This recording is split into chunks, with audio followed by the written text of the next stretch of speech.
Isang nakabibinging tunog ng preno ang pumunit sa katahimikan ng hapon. Sinundan iyon ng isang malutong na mura mula sa isang trooper ng jeep. Para kay Luningning Castillo, ang lahat ay tila bumagal. Ang rumaragasang motorsiklo, ang itim na helmet ng rider na walang mukha, at ang distansya sa pagitan nila na biglang naging ilang pulgada na lamang. Napapikit siya, ang mga daliri ay mariing kumuyom sa strap ng kanyang bag, hinihintay ang pagtama, ang sakit, ang hindi maiiwasang katapusan ng kanyang pinakaingatang katahimikan. Ngunit walang dumating na sakit. Tanging ang mainit na hangin mula sa mabilis na pagdaan ng motorsiklo ang humaplos sa kanyang pisngi. Dahan-dahan niyang iminulat ang kanyang mga mata. Ligtas siya. Nakatayo pa rin siya sa gilid ng kalsada. Pero ang puso niya ay kumakaripas sa loob ng kanyang dibdib na parang isang kabayong gustong kumawala. Nanginginig ang kanyang mga tuhod. Ang gusto lang naman niya ay isang payapang buhay. Isang buhay na malayo sa gulo, sa ingay, sa biglaang takot na katulad nito. Iyon ang dahilan kung bakit pinili niya ang pagiging guro. Sa loob ng 4 na sulok ng classroom niya sa S.U. Augustine Academy, kontrolado niya ang lahat. May kaayusan. May mga alituntunin.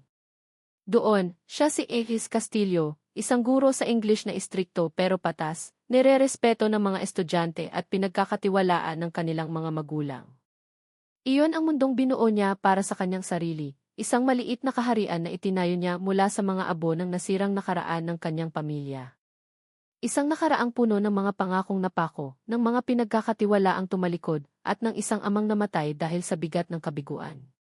Kaya naman nang ipatawag siya kinabukasan sa opisina ng punong guro, ni Sister Agnes, alam niyang may hindi magandang mangyayari. Ang insidente kahapon ay nakarating na pala sa madre. Luningning, Hija, bungad ni Sister Agnes, ang malumanay nitong boses ay may bahid ng pag-aalala.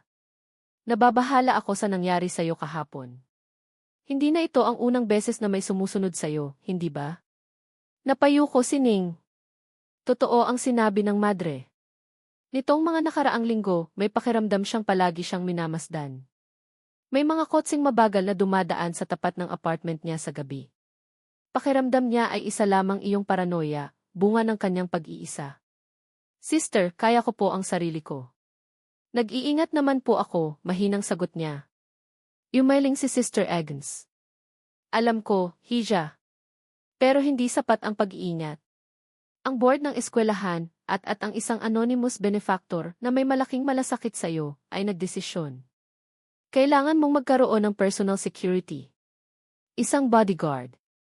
Napaangat ng tingin si Ning, hindi makapaniwala. Bodyguard. Sister, isa lang po akong simpleng guro. Hindi ko po kailangan yan. At lalong hindi ko po iyan kayang bayaran. Ang huling mga salita ay halos pabulong na lamang, nasasaktan ang kanyang orgulyo. Ayaw na ayaw niyang pag-usapan ang tungkol sa pera, lalo na ang kawalan niya nito. Huwag mong alalahanin ang bayad, sabi ni Sister Agnes, na para bang nabasa ang kanyang isip. Sagot na lahat ng ating benefactor. Ang kailangan mo lang gawin ay tanggapin siya. Para na rin ito sa kapakanan mo at ng eskwelahan. Wala nang nagawa si Ning. Ang desisyon ay pinal na. Labag man sa kanyang kalooban, lumabas siya ng opisina na may bigat sa dibdib. Isang bodyguard. Isang estranghero na susunod sa kanya saan man siya magpunta, isang aninong babakuran ang kanyang kalayaan. Ang ideya pa lang ay parang isang kadenang ipinupulupot sa kanyang leg. At sino ang benefactor na ito? Ang pagiging ki-anonymous nito ay lalong nagbibigay sa kanya ng kaba. Wala siyang utang na loob kaninuman at ayaw na ayaw niyang magkaroon. Nang gabing iyon, habang naghahanda siya ng hapunan sa kanyang maliit na apartment, isang malakas at tiyak na katok ang narinig niya sa pinto. 3 beses. Hindi nagmamadali, hindi rin nag-aatubili. Napabuntong hininga si Ning. Ito na siguro. Inaasahan niya ang isang lalaking nakasweet, malinis tingnan at may propesyonal na ngiti. Ngunit nang buksan niya ang pinto, isang lalaking malayong-malayo sa kanyang inaasahan ang tumambad sa kanya. Nakatayo sa harap niya ang isang lalaking marahil ay nasa mga 30 anyos. Nakasuot lamang ito ng itim na plain t-shirt, na bakat ang matipunong katawan at kupas na maong. Ang buhok nito ay bahagyang magulo at may ilang araw nang hindi nahahagip ng ahit ang panga nito. Pero ang pinakanakatawag ng pansin sa kanya ay ang mga mata nito. Malamig. Walang emosyon. At ang ekspresyon ng mukha nito ay blanko na parang pagod na sa mundo. Ikaw ba si Ramon Santos? Tanong ni Ning, hindi na itago ang pagdududa sa kanyang boses. Ako nga, sagot ng lalaki. Ang boses nito ay malalim at magaspang, walang bakas ng anumang paggalang o pakikipagkapwa-tao. Tiningnan siya nito mula ulo hanggang paa, na para bang sinusuri kung karapat-dapat ba siyang bantayan. Nainis si Ning sa paraan ng pagtingin nito. Itinuwid niya ang kanyang likod. Ako si Luningning Castillo. Siguro naman ay nasabihan ka na. Alam ko kung sino ka, putol nito sa kanya, ang tono ay nainip. Bukas, alas 7 ng umaga, susunduin kita. Maging handa ka. Hindi pa nakakabawi si Ning sa kabastusan nito nang tumalikod na ito at nagsimulang maglakad palayo. Walang paalam. Walang iimaam. Walang kahit ano. Parang utos ang pagkakasabi nito. Sa sobrang inis, isinara niya ang pinto ng malakas. Walang modo, bulong niya sa sarili habang nakasandal sa pinto. Ito ba ang magiging anino niya? Isang bastos at masungit na lalaki. Pakiramdam niya ay mas gugustuhin pa niyang harapin ang rumaragasang motorsiklo kaysa makasama ang lalaking iyon araw-araw. Ilang sandali siyang nanatiling nakatayo doon, pinapakalma ang sarili. Ngunit bigla siyang natigilan. Isang tunog ang narinig niya mula sa labas. Isang tunog na pamilyar ngunit hindi niya dapat marinig ngayon. Ang tunog ng isang susi na ipinapasok sa seradura. Hindi sa pinto niya, kundi sa pinto ng apartment na katabi mismo ng sa kanya, isang apartment na matagal nang walang nakatira. Dahan-dahan, lumapit si Ning sa kanyang pinto at sumilip sa peephole. Nanlaki ang kanyang mga mata sa nakita. Ang lalaking nagpakilalang si Ramon Santos ay binubuksan ang pinto ng katabing unit. Pumasok ito sa loob na para bang pag-aari niya ang lugar at isinara ang pinto. Isang malamig na takot ang gumapang sa buong katawan ni Ning, mas matindi pa sa naramdaman niya sa gilid ng kalsada. Hindi lang pala ang kalayaan niya ang kinuha sa kanya. Hindi lang pala sa labas siya babantayan. Ang kanyang santuwaryo, ang nag-iisa niyang pribadong espasyo, ay ganap nang napasok. Hindi lang pala ang kalye ang hindi naligtas para sa kanya. Pati na rin ang sarili niyang tahanan. Alas 5:30 pa lang ng umaga ay gising na si Ramon de Villa. Hindi niya kailangan ng alarm clock. Ang sarili niyang katawan ay sanay na sa disiplina. Sa loob ng madilim at halos walang lamang apartment, nakaupo siya sa gilid ng kama, pinakikinggan ang mga tunog mula sa kabilang pader. Narinig niya ang mahinang tunog ng alarm clock ni Luningning, sinundan ng isang ungol ng pagkainis. Makalipas ang ilang minuto, naamoy niya ang pamilyar na aroma ng kapeng barako. Ganito ang kanyang naging ritual sa nakalipas na linggo. Ang maging isang anino. Isang tagamasid. Ang kanyang trabaho ay simple lang sa papel, bantayan si Luningning Castillo. Protektahan siya mula sa anumang panganib. Ngunit sa bawat araw na lumilipas, nararamdaman ni Mon na ang simpleng trabahong ito ay nagiging mas komplikado. Ramdam niya ang galit nito sa kanya. Sa tuwing nagkakasalubong sila sa pasilyo, ang mga mata nito ay dumadaan lang sa kanya na para bang isa siyang hangin. Sa loob ng sasakyan papuntang eskwelahan, uupo ito sa likod, sa pinakamalayong sulok, habang tahimik siyang nagmamaneho. Ang katahimikan sa loob ng kotse ay mabigat, puno ng mga salitang hindi masabi at ng galit na hindi maipakita. Tinitingnan niya ito sa rearview mirror. Nakatingin lang ito sa labas ng bintana, ang isip ay malayo. Ngunit ang postura nito ay laging tuwid, ang ulo ay laging nakataas. Mayroong isang klase ng pride sa babaeng ito na parehong hinahangaan at kinaiinisan niya. Hinahangaan niya dahil sa kabila ng lahat, nananatili itong matatag. Kinaiinisan niya dahil alam niyang ang pride ding iyon ang pader na hindi niya kailanman mapapabagsak. Protektahan mo siya, iyon ang utos. Ang utos na galing sa isang midleman, isang abogadong nasa katanghalian ang edad na may malamig na mga mata, sa isang opisina na amoy lumang pera at kapangyarihan. Iyon ang utos ng kanyang ama. Si Don Ricardo de Villa.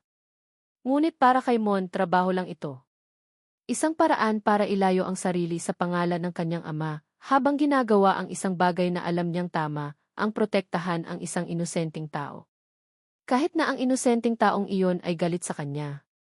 Noong Sabado, sinundan niya ito sa palengke. Sa ilalim ng init ng araw, sa gitna ng siksikan at ingay ng mga tao, nanatili siyang ilang hakbang sa likuran nito. Pinanood niya itong maingat na pumili ng mga gulay, ang paraan ng pagkunot ng noo nito habang sinusuri ang bawat piraso. At pagkatapos ay narinig niya itong tumawad. Ale, 50 na lang po itong isang tumpok, sabi nito sa tindera, ang boses ay magalang pero matatag. Naku, maam, 70 po talaga. Bagong pitas iyan, sagot ng Ale. 55. Huling tawad na po. Kukunin ko na rin po itong talong ninyo, giit ni Ning. Ngumiti ang Ale at ibinalot ang mga gulay. Sa di kalayuan, isang maliit, halos hindi mahahalata ng ngiti ang sumilay sa mga labi ni Mon. Hindi lang pala siya isang istriktong guro na laging seryoso. Isa rin siyang praktikal na babae na marunong humawak ng pera. Isang babaeng nabubuhay sa totoong mundo. Sa sandaling iyon, naalala niya ang folder na ibinigay sa kanya. Ang litrato ni Luningning Castillo doon ay isang 2x2 picture. Seryoso, walang ngiti, parang isang imahe sa isang government bee. Malamig. Walang buhay. Ngunit ang babaeng nasa harap niya ngayon, ang babaeng nakikipagtawaran sa palengke, ang babaeng masungit na nagkakape sa umaga, ay iba. Totoo siya. At iyon ang nagpapagulo sa lahat. Nang Lunes, habang hinihintay niya ito sa labas ng ASU Augustine Academy, isang makintab na itim na sedan ang huminto sa tapat ng gate. Bumaba mula rito ang isang lalaking naka-Amerikana, may dalang isang napakalaking baukwet ng mga pulang rosas. Kumunot ang noo ni Mon. Nakita na niya ang ganitong tipo ng lalaki dati. Mayaman, mayabang, at sanay na nakukuha ang lahat ng gusto. Lumabas si Ning mula sa gate, kasama ang ilang kapwa guro. Agad siyang nilapitan ng lalaki.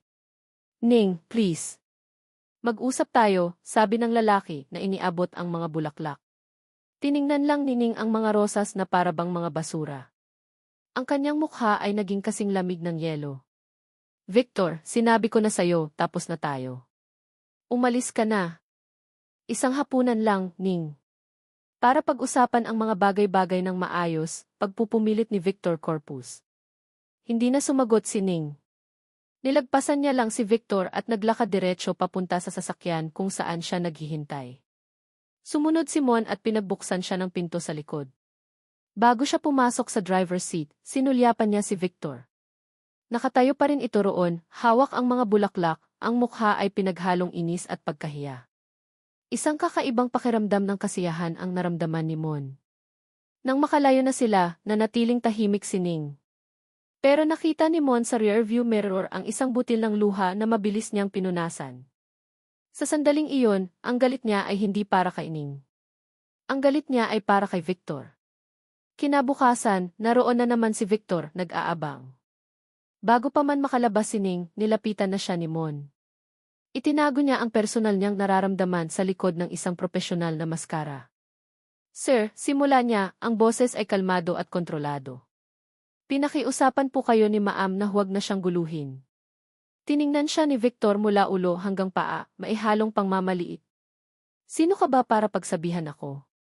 Ah, ikaw siguro yung bagong aso niya. Napatiim ang bagang ni Mon. Isang ugat ang pumitik sa kanyang liig, pero hindi nagbago ang kanyang boses. Ako ang security niya. At ang trabaho ko ay siguraduhing ligtas siya at hindi na istorbo. Kung sinabi niyang layuan mo siya, iyon ang gagawin mo. Tumawa si Victor, isang tawang mapanuya. Talaga? Tingnan natin kung hanggang kailan katatagal. Pagkasabi niyon ay tumalikod na ito at sumakay sa kanyang magarang kotse. Alam ni Mon na hindi iyon ang huli. Ang mga lalaking tulad ni Victor ay hindi basta-basta sumusuko. Nang gabing iyon, sa loob ng kanyang tahimik na apartment, tinitingnan ni Mon ang kanyang cellphone. Wala siyang tinatawagan. Iniisip lang niya ang mga nangyari sa buong araw. Ang pagmamatigas ni Ning, ang kayabangan ni Victor. Ang trabahong ito ay hindi na lang tungkol sa isang key anonymous threat. Nagkakaroon na ito ng mga mukha. Biglang nag-vibrate ang kanyang cellphone. Isang text message mula sa isang unknown number.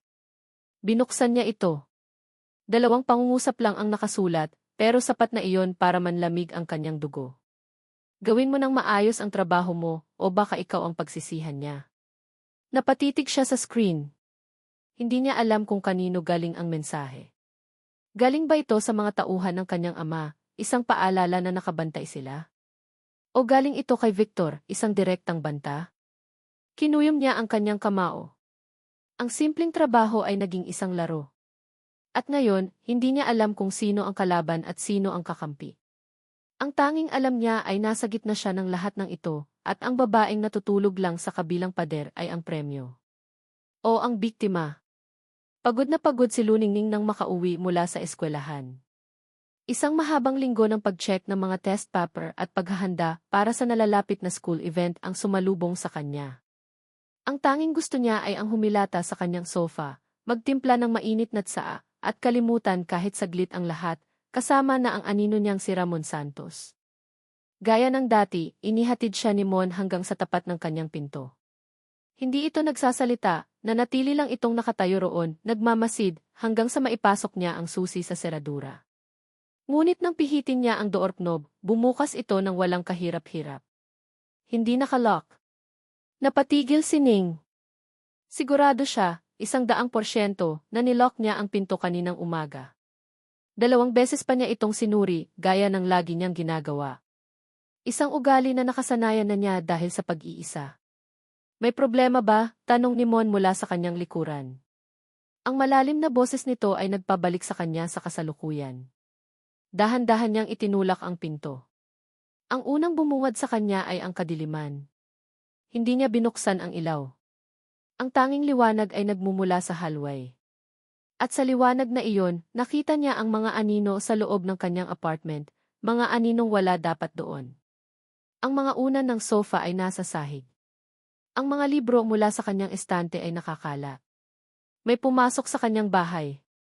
Naramdaman niya ang pagbilis ng kanyang paghinga, ang paglamig ng kanyang mga kamay. Naramdaman din niya ang paglapit ni Mon sa kanyang likuran, ang init ng katawan nito ay nagsisilbing isang kakaibang kalasag. Dito ka lang, utos ni Mon sa mahinang boses. Bago pa man makasagot si Ning, maingat na siyang pumasok sa apartment. Ang bawat galaw niya ay tiyak at walang ingay, parang isang pusang naglalakad sa dilim. Sinundan siya ni Ning ng tingin, ang puso niya ay nasa kanyang lalamunan. Bakit may papasok sa apartment niya? Wala naman siyang mahahalagang bagay. Isang luma at mabagal na laptop, ilang alahas na bigay pa ng kanyang ina, at pera na sapat lang para sa mga gastusin. Bigla, isang malakas na kalabog ang narinig niya mula sa direksyon ng kanyang kwarto. Sinundan iyon ng isang sigaw.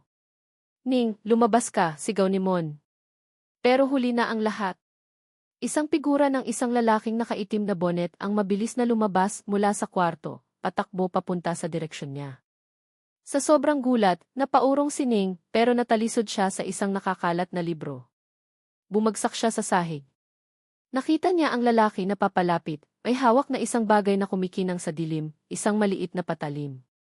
Napapikit siya, ang tanging nagawa niya ay sumigaw. Pero ang sakit na kanyang inaasahan ay hindi dumating. Sa halip, isang anino ang dumaan sa kanyang harapan. Simon! Sinalubong niya ang lalaki, at isang marahas na sagupaan ang naganap sa maliit na espasyo ng kanyang sala. Kalabugan. Mga mura. Ang tunog ng suntok na tumatama sa laman. Nakita ni Ning ang lahat sa isang mabagal na kilos. Ang pag-iwas ni Mon, ang pag-atake ng lalaki, ang paggulong nila sa sahig. Sa isang iglap, nagawa ni Mon na maagaw ang patalim. Isang hiyaw ng sakit ang narinig ni Ning mula sa lalaking nakabonet. Mabilis itong tumayo at tumakbo palabas ng apartment, nawala sa dilim ng hallway. Katahimikan. Tanging ang paghahabol ng hininga ni Mon ang maririnig. Dahan-dahan itong tumayo. Ayos ka lang, tanong niya, ang boses ay pagod at may bahid ng sakit. Hindi makasagot si Ning. Nanginginig ang buong katawan niya. Doon lang niya napansin ang isang bagay. May tumutulo mula sa braso ni Mon. Dugo. Itim na likido ito sa dilim, ngunit alam niyang dugo iyon. Dumadaloy ito sa kanyang braso, pumapatak sa sahig na gawa sa kahoy. Matapos dumating at umalis ang mga pulis, matapos ang walang katapusang tanungan na sinagot nilang dalawa, naiwan sila sa loob ng magulo at tahimik na apartment. Umuwi na ang mga investigador, nangakong gagawin ang lahat para mahanap ang salarin. Nakatayo si Ning sa gitna ng sala, nakatingin sa mga bakas ng pakikipaglaban, isang basag na florera, mga nagkalat na papel, at ang maliliit na patak ng dugo sa sahig. Ang kanyang santuwaryo ay nilapastangan. Umupo ka muna, sabi ni Mon. Ngayon lang napansin ni Ning na kanina pa pala ito nakatayo sa isang sulok, hindi gumagalaw.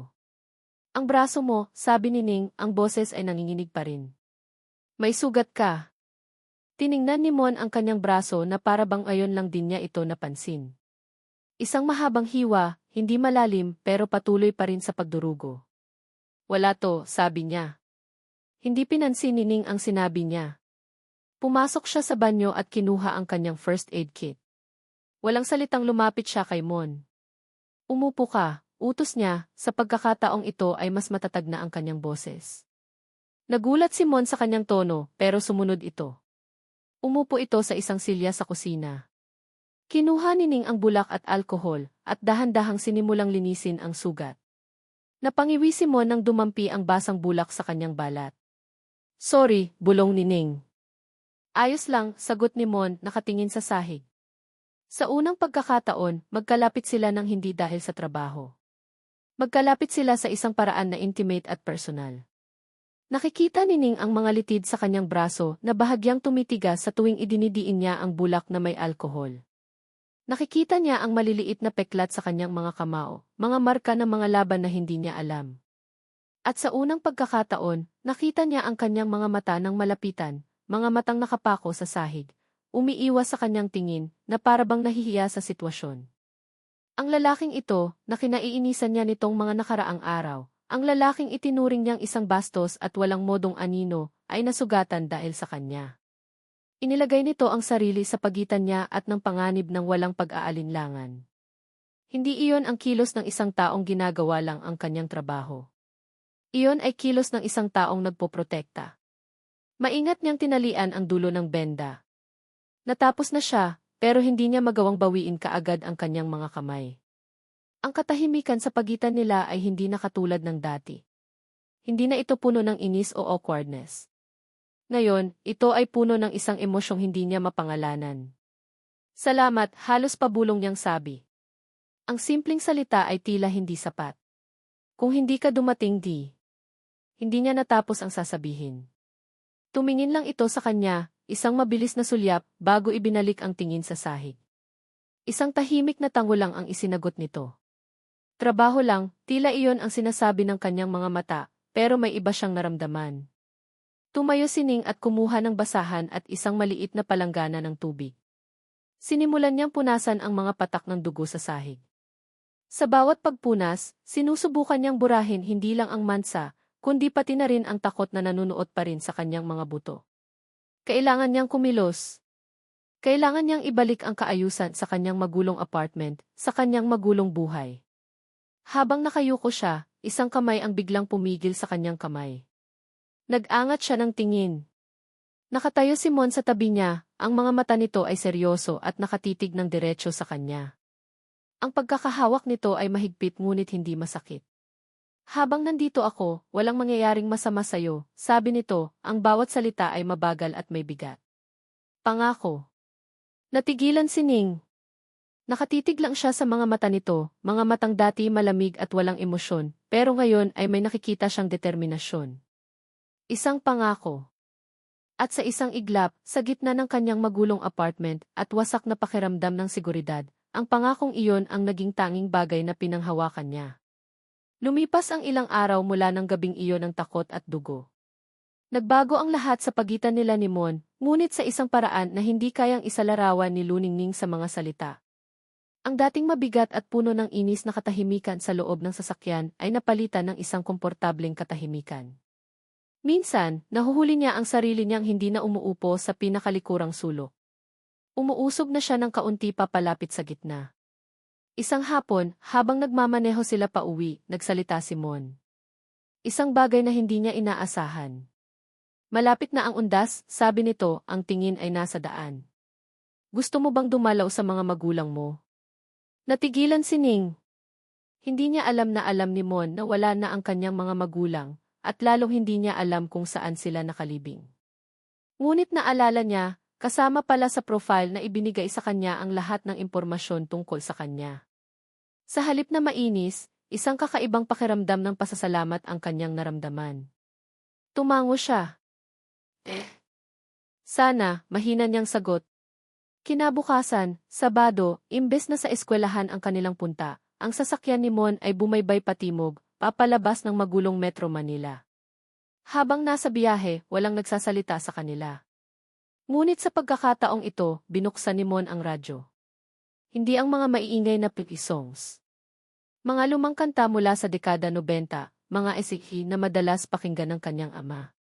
Mga kantang halos kinalimutan na niya. Sa unang pagkakataon, hindi niya ito sinita. Hinayaan niya lang ang musika na punuin ang sasakyan at nahuli niya ang sarili na tahimik na sumasabay sa himig. Ang sementeryo sa kanilang probinsya ay tahimik at payapa. Hinanap ng kanyang mga mata ang pamilyar na puntod sa ilalim ng isang malaking puno ng kalatsutsi. Lumapit si Ning, inilapag ang mga bulaklak na dala, at sinindihan ang 2 puting kandila. Si Mon ay nanatili sa di kalayuan, nakasandal sa puno, binibigyan siya ng espasyo at katahimikan na kailangan niya. Hay, ma, pa, bulong ni Ning, habang hinahawi ang ilang tuyong dahon sa ibabaw ng lapida. Pasensya na po kung ngayon lang ulit ako nakadalaw. Kinuwento niya ang kanyang trabaho, ang kanyang mga estudyante, ang kanyang maliit na apartment. Hindi niya binanggit ang tungkol sa panganib o ang tungkol sa lalaking tahimik na nagbabantay sa kanya. Ayaw niyang mag-alala pa ang mga ito na saan man sila. Nang tumayo siya, naramdaman niya ang init ng araw. Inabutan siya ni Mon ng isang bote ng tubig. Kinuha niya ito nang hindi nag-aalinlangan. May isang lugar pa akong gustong puntahan bago tayo umuwi, sabi ni Ning. Dinala niya si Mon sa isang parke na hindi kalayuan doon. Isang simpleng parke na may ilang palaruan at mga bangkong nakakalat. Ngunit para kay Ning, ito ay isang lugar na puno ng alaala. Itinuro niya ang isang napakalaki at mayabong na puno ng mangga sa isang sulok. Diyan kami laging naglalaro ng mga kaibigan ko pagkatapos ng klase, sabi niya, isang totoong ngiti ang sumilay sa kanyang mga labi. Tinataguan namin yung mga bunga ng mangga sa mga bulsa namin para hindi makita ni Manong Guard. Minsan, dito rin ako nagbabasa kapag gusto kong mapag-isa. Sumunod sila sa lilim ng puno at umupo sa damuhan. Ang hangin ay sariwa, malayo sa polusyon ng syudad. Ipinikit ni Ning ang kanyang mga mata, nilalasap ang katahimikan. Mukhang masaya ang kabataan mo, sabi ni Mon, ang boses ay mas malumanay kaysa dati. Ngumiti si Ning. Masaya naman. Simple. Si Papa, engineer siya. Si Mama, sa bahay lang. Hindi kami mayaman pero hindi rin kami naghirap. Sapat lang. Masaya kami. Ang huling mga salita ay may kasamang bahid ng lungkot. Isang mahabang katahimikan ang namagitan sa kanila. Akala ni Ning ay tapos na ang usapan, ngunit nagulat siya nang muling magsalita si Mon. Ako naman, lumaki ako na walang nanay, sabi nito, nakatingin sa malayo. Maaga siyang nawala. Ang tatay ko istrikto siya. Palaging trabaho ang nasa isip. Lahat kailangan perpekto. Lahat kailangan may kapalit. Hindi ako pwedeng magkamali. Napatingin si Ning sa kanya. Sa unang pagkakataon, nagkukwento ito tungkol sa sarili niya. At ang kwento niya ay may bahid ng sakit na pamilyar kay Ning. Ang pakiramdam ng pag-iisa. Ang pakiramdam ng kakulangan. Sa sandaling iyon, hindi na siya si Ramon Santos, ang anino niya. Siya ay si Mon. Isang taong may sariling pinagdaanan, may sariling bigat na dinadala. Kaya siguro ganito ako, dugtong ni Mon, na para bang nahihiyang aminin. Hindi ako sanay sa mga tao. Hindi ka naman ganoon kasama makisama, sabi ni Ning, at nagulat siya sa sarili niyang sinabi. Kailangan mo lang siguro ng tsansa. Nagkatinginan sila. Isang tingin na mas matagal kaysa sa dati. At sa mga mata ni Mon, may nakita si Ning na isang bagay na hindi niya pa nakikita dati. Isang bakas ng kalungkutan at marahil, isang patak ng pasasalamat. Gabi na nang magpasya silang umuwi. Ngunit habang nasa isang liblib na bahagi sila ng probinsya, biglang umubo ang makina ng sasakyan bago ito tuluyang namatay. Sinubukan itong i-start ni Mon ng ilang beses, pero wala. Kasabay noon, unti-unting pumatak ang ulan. Mukhang hindi na aabot to hanggang Maynila, sabi ni Mon, ang noo ay nakakunot. Kailangan nating maghanap ng matutuluyan. Sa tulong ng isang matandang magsasaka na napadaan, nalaman nilang may isang maliit na ilang kilometro mula roon. Nilakad nila ang maputik na daan sa ilalim ng papalakas na ulan. Ang tanging proteksyon nila ay ang jacket ni Mon na isinukob niya sa ulo ni Ning. Ang inn ay maliit at luma pero malinis. Isang matandang babae ang sumalubong sa kanila. Pasensya na kayo, mga ihot iha, sabi ng matanda. Puno na kami dahil sa mga bisitang umattend ng kasal sa kabilang bayan. Iisa na lang ang kwartong bakante. Nagkatinginan si Ning at si Mon. Walang ibang pagpipilian. Gabi na, malakas ang ulan at sira ang kanilang sasakyan. Sige po, kukunin na po namin, sabi ni Mon bago pa man makatanggi si Ning. Ang kwarto ay maliit, halos sapat lang para sa isang kama na pang 2 tao, isang maliit na aparador, at isang banyong may kortina lang bilang pinto. Ang tensyon sa loob ng kwarto ay halos nahihipo. Diyan ka na sa kama, sabi agad ni Mon habang inaayos ang ilang kumot sa sahig. Sanay ako sa sahig. Hindi na nakipagtalo si Ning. Pagod na pagod siya, at ang buong sitwasyon ay masyadong surreal para pagtalunan pa. Nagpalit siya ng damit sa banyo at humiga sa kama, nakatalikod kay Mon. Pinatay niya ang ilaw. Sa dilim, tanging ang tunog ng ulan sa yero ang maririnig. Pinilit ni Ning na matulog, ngunit ang kanyang isip ay gising na gising. Ang buong araw ay parang isang panaginip. Ang sementeryo, ang puno ng mangga, ang kwento ni Mon. Ang lalaking nasa sahig, ilang talampakan lang mula sa kanya, ay hindi na isang estranghero. Hindi na isang banta. Siya ay isang bagay na iba. Isang bagay na nagsisimulang magbigay ng pag-asa sa kanyang puso. Habang unti-unti na siyang dinadala ng antok, sa gitna ng katahimikan na pinaghihiwalang ng ulan, may narinig siyang isang bulong. Mahinang-mahina, na para bang hindi sinasadyang lumabas sa mga labi nito. Isang bulong na puno ng bigat at pagsisisi. Patawarin mo ako, Ning. Napamulat si Ning sa dilim, ang puso niya ay biglang kumabog. Bakit? Bakit ito humihingi ng tawad? Patawarin mo ako, Ning. Ang mga salitang iyon ay bumalik kay Ramon ng paulit-ulit kinabukasan, habang tahimik siyang nagmamaneho pabalik ng Maynila. Hindi niya sinasadyang sabihin iyon ng malakas.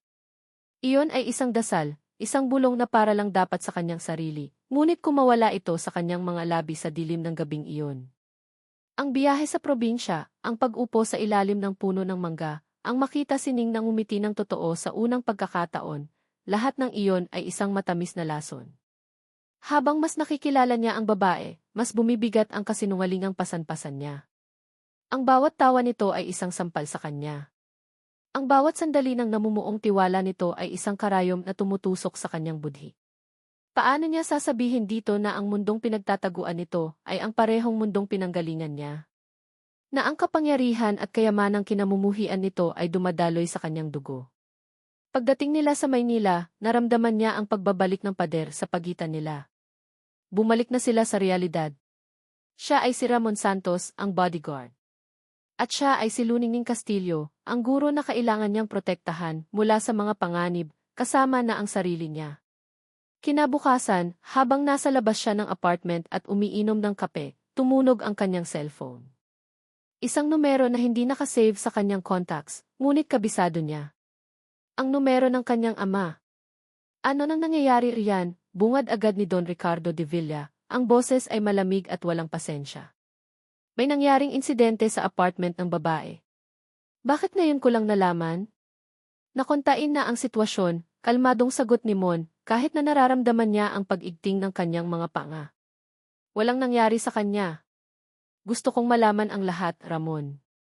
Bawat kilos niya, bawat kilos ng mga taong lumalapit sa kanya.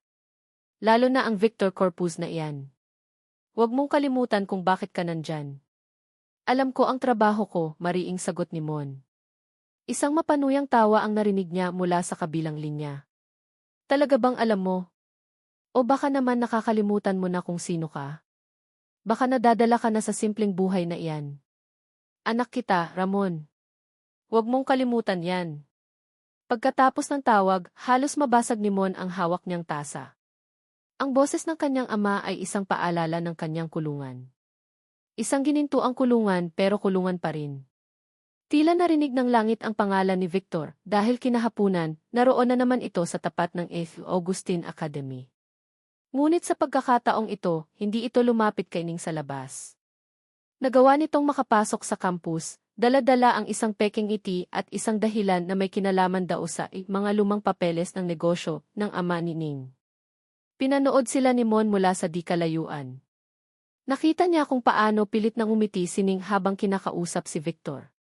Nakita niya ang tensyon sa mga balikat nito. At nakita niya ang paraan ng pagtingin ni Victor kay Ning, isang tingin na puno ng pag-aari, na para bang isa itong tropeo na kailangan niyang bawiin. Nang sa wakas ay umalis si Victor, sinundan ito ni Mon sa parking lot. Ano nang kailangan mo kay Ning? Tanong ni Mon, hinarangan ang daan ni Victor. Ngumisi si Victor. Nag-aalala ka ba, bodyguard? Huwag kang mag-alala, nag-uusap lang kami tungkol sa nakaraan. Tungkol sa pamilya niya. Tungkol sa mga de Villa. Ang pagbanggit sa apelyido niya ay parang isang suntok sa sikmura ni Mon. Ngunit pinanatili niyang blanko ang kanyang mukha. Sinabi ko na sa'yo. Layuan mo siya. Lumapit si Victor, ang mukha ay ilang pulgada na lang mula sa kanya. At sino ka para utusan ako? Ano nang pakialam mo? Bodyguard ka lang. Isang utusan. Tandaan mo kung saan ka lulugar. Isang nag-aapoy na galit ang kumulo sa loob ni Mon. Ang mga kamao niya ay kumuyom sa kanyang tagiliran. Sa isang mabilis na kilos, hinawakan niya ang kwelyo ni Victor at idiniin ito sa pader ng isang sasakyan. Subukan mong saktan siya, Victor, sabi ni Mon, ang boses ay mababa at puno ng pagbabanta. At ipapatikim ko sa iyo kung bakit ako ang bodyguard niya. Nagulat si Victor sa biglaang pagsabog ni Mon. Itinulak niya ito palayo at inayos ang kanyang damit, isang ngisi ng tagumpay ang biglang sumilay sa kanyang mga labi. Magaling! Magaling! Iyan ang gusto kong makita. Tumalikod ito, sumakay sa kotse at umalis. Naiwan si Mon na naghahabol ng hininga, hindi dahil sa pagod, kundi dahil sa galit. Hindi niya namalayan na sa gitna ng kanilang komprontasyon, sa sobrang higpit ng kanyang pagkuyom, nahulog pala ang kanyang wallet mula sa bulsa ng kanyang pantalon. Kinagabihan, sa apartment ni Ning, pinipilit niyang ibalik ang lahat sa dati. Nililinis niya ang sala, inaayos ang mga gamit na nagulo pa rin mula sa insidente. Sa kanyang pag-aayos, may napansin siyang isang bagay na nakasingit sa ilalim ng sofa, isang itim na leather na wallet. Kinuha niya ito. Alam niyang kay Mon ito. Ang tangi nilang bisita nitong mga nakaraang araw ay ang mga pulis at si Victor na hindi naman pumasok sa loob. Bubuksan niya sana ang pinto para isauli ito, ngunit may isang bagay na pumigil sa kanya. Ang kuryosidad. Binuksan niya ang wallet. Nakita niya ang isang driver's license na may pangalang Ramon F. Santos. Ngunit sa likod ng A, may isang nakatuping papel. Isang lumang litrato, ang mga gilid ay kupas na. Dahan-dahan niya itong binuklat. Huminto ang kanyang mundo. Nasa litrato ang isang batang Mon, marahil ay nasa 10 taong gulang, nakangiti ng alanganin sa kamera. Ngunit hindi ang batang Mon ang nagpatigil sa kanyang paghinga. Kundi ang lalaking nakatayo sa likod nito, ang kamay ay nakapatong sa balikat ng bata na may ngiti ng pagmamay-ari. Isang lalaking nakatanim sa pinakamadilim na bahagi ng kanyang alaala. Isang mukhang hinding-hindi niya malilimutan. Si Don Ricardo de Villa. Ang demonyong sumira sa kanilang pamilya. Ang dahilan ng pagkasira ng negosyo ng kanyang ama. Ang dahilan ng pagkamatay nito. Nabitawan ni Ning ang litrato na para siyang napaso. Nanginginig ang kanyang mga kamay. Paulit-ulit niyang tinitingnan ang litrato at pagkatapos ay ang gihi ni Mon. Ramon Santos. Bakit? Bakit may litrato si Mon kasama ang lalaking iyon? Ano ang kaugnayan nila sa isa't isa? Ang kwento ni Mon tungkol sa isang istriktong ama, ang mga salita ni Victor kanina tungkol sa mga de Villa.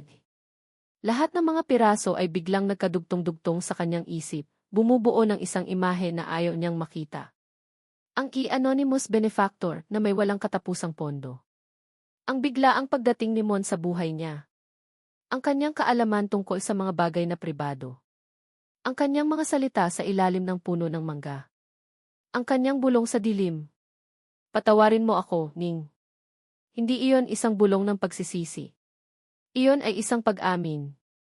Isang matinding kirot ang gumuhit sa kanyang dibdib, mas masakit pa sa takot na naramdaman niya noong gabing may pumasok sa apartment niya. Ang tiwalang unti-unti niyang ibinibigay. Ang pag-asang nagsisimulang mamuo. Lahat ay parang isang malaking kasinungalingan. Isang panloloko. Hindi siya makahinga. Kailangan niya ng sagot. Kailangan niyang marinig mula mismo sa kanya. Pinulot niya ang wallet at ang litrato mula sa sahig. Ang kanyang mga kamay ay nanginginig pa rin, ngunit ang kanyang mga paa ay matatag. Lumabas siya ng kanyang apartment at tumawid sa maikling pasilyo, patungo sa pinto ni Mon. Hindi siya kumatok. Kinalampag niya ito ng malakas. Bumukas ang pinto. Nagulat si Mon na makita siya, lalo na sa ekspresyon ng kanyang mukha. Ngunit ang gulat nito ay napalitan ng pag-aalala nang makita nito ang hawak niya. Hindi nagsalita si Ning. Dahan-dahan niyang itinaas ang kanyang kamay, ang nanginginig na mga daliri ay hawak ang lumang litrato. Itinapat niya ito sa pagitan nilang dalawa, isang piraso ng papel na ngayon ay may bigat ng isang bloke ng semento. Ang mga mata ni Mon ay lumaki, puno ng pagkabigla, bago dahan-dahang napako sa litratong hawak niya. Ang lahat ng kulay ay tila nawala sa kanyang mukha. Walang salitang lumabas sa kanyang bibig, ngunit ang kanyang mga mata ay nagsasabi ng lahat, huli na siya. Ang sikretong iningatan niya ng buong ingat ay nasilip na. Nang sa wakas ay nagsalita si Ning, ang kanyang boses ay basag at puno ng sakit na pinipigilan. Sino ka ba talaga, Mon? Hindi makasagot si Mon. Ibinaling niya ang kanyang tingin, umiiwas sa nag-aapoy na mga mata ni Ning. Ning, magpapaliwanag ako. Simula niya, ngunit ang kanyang boses ay walang lakas. Magpapaliwanag? Isang mapait na tawa ang kumawala sa mga labi ni Ning, isang tawang walang bahid ng saya. Anong ipapaliwanag mo? Ito. Itinuro niya ang litrato. Na ang lalaking nagbigay sa akin ng pinakamasakit na alaala sa buhay ko ay ang parehong lalaking kasama mo sa isang masayang litrato ng pamilya. Anong ipapaliwanag mo, Mon? Na lahat ng ito, lahat ng pagtitiwalang sinimulan kong ibigay sa iyo ay isang malaking kasinungalingan. Bawat salita ay parang isang sampal sa mukha ni Mon. Gusto niyang magsalita, gusto niyang sabihin ang lahat, ngunit paano? Paano niya sisimulan? Ano mang sabihin niya ay magpapatunay lang sa hinala nito. Hinawakan niya ito sa braso. Ning, pakinggan mo muna ako. Mabilis na binawi ni Ning ang kanyang braso na para siyang napapaso. Huwag mo akong hawakan, sigaw niya, ang mga luha na kanina pa niya pinipigilan ay nagsimula ng mamuo sa kanyang mga mata. Huwag mo akong hahawakan. Humakbang siya palapit, ang tapang na dulot ng sakit at galit ang nag-uudyok sa kanya. Tinitigan niya si Mon ng diretso sa mga mata, hinahamon itong salubungin ang kanyang tingin. Simple lang ang tanong ko, Mon. Isang tanong lang. At gusto ko ng totoong sagot, sabi niya, ang kanyang boses ay nanginginig sa bagsik. Sino ka ba talaga? Bakit kasama mo sa litratong ito ang lalaking sumira sa pamilya ko? Ang tanong ni Ning ay nakabitin sa hangin sa pagitan nila, mabigat at mapanira. Ang katahimikan ni Mon ay isang pag-amin. Nakita ni Ning ang pagguho ng lahat ng depensa sa mga mata nito. Ang nakita niya ay hindi ang malamig na bodyguard, kundi isang taong nasusukol at nasasaktan. Sa wakas, nagsalita si Mon, ang boses ay pagod at puno ng pagsuko. Nagtrabaho ako para sa kanila dati. Isang kasinungalingan. Isang kasinungalingang kalahati lang ang totoo, ngunit sa mga sandaling iyon, iyon lang ang tanging salbabida na mahahawakan niya. Driver. Bodyguard. Utusan, dugtong niya, ang bawat salita ay may pait. Isa ako sa maraming tauhan ng pamilya de Villa. Matagal na iyon. Bata pa ako noon. Itinuro niya ang litrato. Kinuha ang litratong iyan sa isang Christmas party ng kumpanya. Pinilit lang ako ng tatay ko na driver din nila noon. Umalis ako sa kanila, Ning. Umalis ako dahil hindi ko masikmuran ang paraan ng kanilang pamumuhay, ang kanilang kalupitan. Iyon ang totoo. Napayuko si Ning, pinoproseso ang bawat salita. Ang paliwanag ni Mon ay lohikal. Possible. At ang sakit sa boses nito tila totoo. Gusto niyang maniwala. Isang bahagi niya, ang bahaging nagsimulang umasa, ay desperadong gustong maniwala. Pero bakit hindi mo sinabi sa akin? Tanong niya, ang boses ay mas mahina na, ang galit ay napapalitan ng pagkalito. Bakit mo itinago? Dahil alam kong magagalit ka, mabilis na sagot ni Mon, humakbang siya palapit, maingat. Alam kong kapag nalaman mong may koneksyon ako sa kanila, kahit sa nakaraan lang, itataboy mo ako. At hindi ko magagawa ang trabaho ko. Hindi kita mapoprotektahan. Ang mga luha ay tuluyan ng bumagsak mula sa mga mata ni Ning. Mga luha ng gulo, ng sakit, ng kaunting ginhawa. Tinitigan niya si Mon, hinahanap ang anumang bakas ng panloloko. Ngunit ang nakita niya lang ay isang lalaking nakatayo sa harap niya, ang mga mata ay puno ng pagsusumamo. Isang lalaking nasugatan para sa kanya. Isang lalaking nagbigay sa kanya ng pakiramdam ng seguridad sa unang pagkakataon sa loob ng maraming taon. Moni! Bulong niya. Ning, maniwala ka sa akin, sabi ni Mon, ang boses ay halos nagmamakaawa. Ang nakaraan ko sa kanila, wala na iyon. Ang mahalaga ay ngayon. Nandito ako para sa'yo. Iyon lang. Sa sandaling iyon, bumigay si Ning. Pagod na siyang mag-isa. Pagod na siyang magduda. Pinili niyang maniwala. Dahan-dahan tumango siya. Ang isang simpleng tango na iyon ay parang nag-alis ng isang napakabigat na kadena sa pagitan nilang dalawa. Nakahinga ng maluwag si Mon, isang hiningang kanina pa niya pinipigilan. At sa susunod na iglap, hindi na napigilan ni Ning ang sarili. Humakbang siya palapit at niyakap niya si Mon ng mahigpit. Nagulat si Mon sa bigla ang kilos niya, ngunit pagkatapos ng ilang sandali, naramdaman ni Ning ang mga braso nito na marahang yumakap pabalik sa kanya, isang yakap na puno ng proteksyon at ginhawa.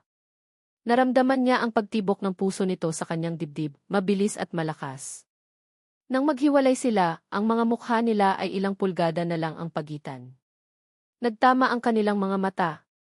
Ang lahat ng tanong, lahat ng sakit, lahat ng pag-aalinlangan ay nawala. Ang natira na lang ay ang bugso ng damdamin na pareho nilang pinipigilan. Dahan-dahan, inangat ni Mon ang kanyang kamay at marahang hinaplos ang pisngi ni Ning, pinupunasan ang huling bakas ng luha. At pagkatapos, sa isang kilos na kasing natural ng paghinga, inilapit niya ang kanyang mukha at hinalikan siya. Ang halik ay malambot sa simula, isang pagtatanong, isang pag-aalangan. Ngunit nang tumugon si Ning, naging masidhi ito, puno ng lahat ng emosyong kanilang tinago, ang takot, ang pasasalamat, ang namumuong pagtingin. Para kay Ning, ang halik na iyon ay isang pangako. Isang bagong simula. Nakakatuwa naman kayong panoorin. Isang malamig at mapanuyang boses ang pumunit sa kanilang sandali. Sabay silang napalingon sa pinanggalingan ng boses. Nakatayo sa dulo ng pasilyo, nakasandal sa pader at pumapalakpak ng mabagal, si Victor Corpus. Isang ngiting demonyo ang nakapaskil sa kanyang mukha. Touching. Talagang touching, sabi ni Victor habang dahan-dahang lumalapit. Ang prinsesa at ang kanyang tapat na aso. Isang perpektong love story. Anong ginagawa mo rito, Victor? Mariing tanong ni Ning, habang bahagyang nagtatago sa likod ni Mon. Ako. Dinalaw ko lang kayo. Gusto kong siguraduhin na ang investment ko ay napupunta sa tama, sabi ni Victor, ang tingin ay lumipat kay Mon. Mukhang magaling ka naman sa trabaho mo, Santos. Higit pa sa inaasahan ko. Anong investment? Naguguluhang tanong ni Ning. Ngumisi si Victor. Tumingin siya kay Ning na parabang naaawa ito sa kanya. O, aking luningning. Hindi mo pa rin ba naiintindihan? Naglakad siya palapit, kinuha ang kanyang cellphone, at pinindot ang isang bagay. Isang audio recording ang tumunog sa katahimikan ng hallway. Isang pamilyar na boses ang narinig ni Ning. Boses ni Victor. Kailangan ko ng bodyguard para sa kanya. Yung pinakamagaling. Yung hindi siya iiwan kahit anong mangyari. Pangalan niya ay Luningning Castillo. Sinundan iyon ng isa pang boses. Isang boses na mas malalim, boses ng isang midleman. Mayroon akong tao para dyan. Pangalan niya, Ramon Santos. Magaling. Tahimik. Pero may kamahalan ang serbisyo niya. Walang problema ang bayad, sagot ng boses ni Victor sa recording. Ako ang bahala sa lahat. Napatigil ang paghinga ni Ning. Ang kanyang tingin ay lumipat mula sa cellphone ni Victor patungo sa mukha ni Mon na ngayon ay kasing putla ng papel. Ang lahat ng dugo ay tila umalis sa kanyang katawan. Ang insidente sa motorsiklo. Ang pag-atake sa apartment mo. Lahat yan ay kasama sa plano, pagpapatuloy ni Victor, nilalasap ang bawat sandali ng pagdurusa sa mukha ni Ning. Kailangan mo ng isang bayani, hindi ba? Kaya binigyan kita ng isa. Hindi makapaniwala si Ning sa kanyang naririnig. Tumingin siya kay Mon, naghahanap ng pagtanggi, ng kahit anong senyales na hindi totoo ang lahat.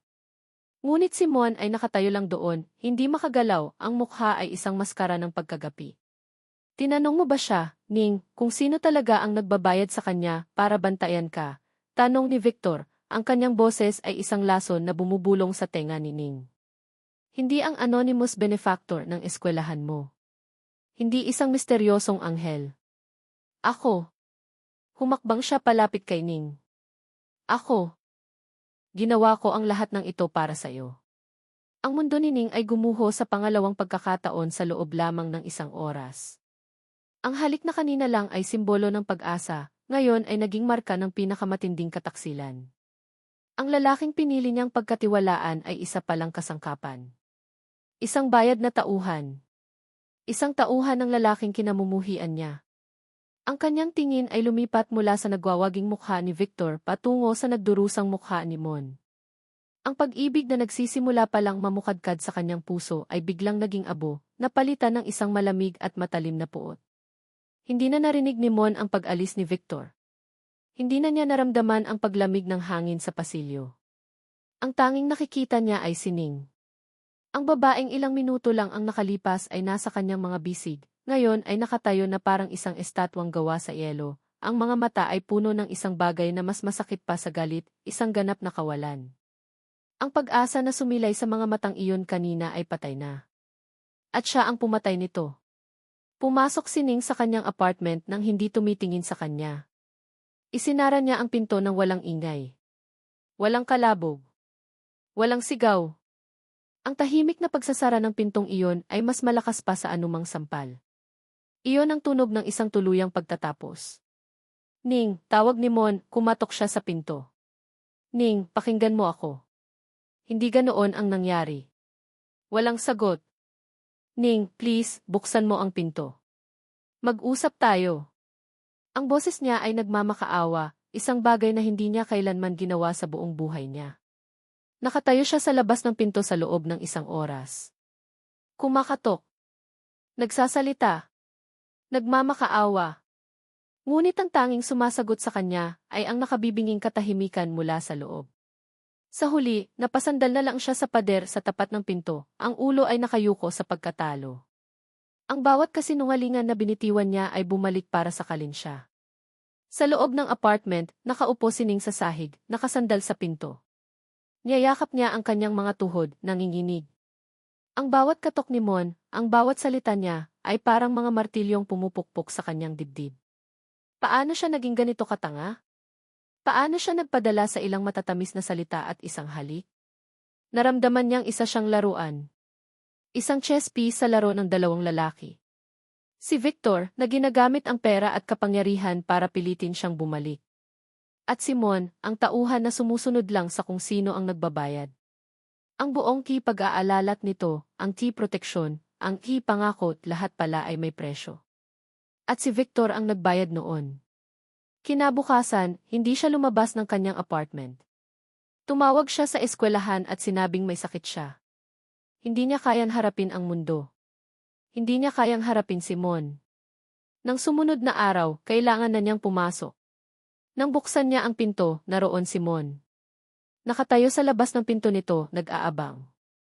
Ang mukha nito ay pagod, ang mga mata ay namumugto. Mukhang hindi rin ito natulog. Ning, sabi nito. Nilagpasan niya lang ito na parang hindi niya nakita o narinig. Naglakad siya papunta sa hagdanan. Hindi ko tinanggap ang pera ni Victor, sabi ni Mon, sumusunod sa kanya. Binalik ko sa kanya ang lahat. Hindi ko ginagawa to para sa kanya. Talaga, huminto si Ning at hinarap siya. Ang kanyang mga mata ay walang emosyon, malamig at blanko. Kung hindi para sa kanya, kanino? Kanino, Mon? Huwag mo nang dagdagan ang mga kasinungalingan mo. Pagod na ako. Hindi ganoon, Ning. Maniwala ka, pagpupumilit ni Mon, ang desperasyon ay gumuguhit sa kanyang mukha. Gusto niyang sabihin ang totoo. Gusto niyang isigaw na ginagawa niya ito dahil utos ng kanyang ama, pero dahil na rin sa sarili niyang kagustuhan. Ngunit alam niyang ang pag-amin na isa siyang de Villa ay mas lalong sisira sa lahat. Kaya't nanatili siyang tahimik, isang katahimikang naging katibayan ng kanyang pagkakasala sa mga mata ni Ning. Isang mapait na ngiti ang sumilay sa mga labi ni Ning. Alam mo kung ano ang pinakamasakit sa lahat? Yung pinili kong maniwala sa'yo. Pinili kong ibaba ang mga pader ko kahit isang saglit lang. At sinamantala mo iyon. Pumasok sila sa loob ng sasakyan. Sa buong biyahe, walang nagsalita. Ngunit ang katahimikan ngayon ay mas masahol pa. Puno ito ng mga basag na piraso ng tiwala, matatalas at nakakasugat. Nang ihatid siya ni Mon pauwi ng gabing iyon, may inihanda na si Ning. Pagpasok niya sa kanyang apartment, lumabas siya ulit dala ang isang puting sobre. Inabot niya ito kay Mon. Ano to? Tanong ni Mon. Bayad, sabi ni Ning, ang boses ay matigas. Pinagsama-sama ko lahat ng ipon ko. Siguro naman sapat na iyan para bayaran ang serbisyo mo nitong mga nakaraang linggo. Para hindi ka na umasa pa sa bayad ni Victor. Tiningnan ni Mon ang sobre na para bang isa itong lason. Umiling siya. Hindi ko kailangan yan, Ning. Kunin mo, git ni Ning. Para makabayad ako sa utang na loob. Para wala na akong anumang koneksyon sa'yo. Ang bawat salita ay idinidiin niya. Umiling ulit si Mon. Hindi ko tatanggapin yan.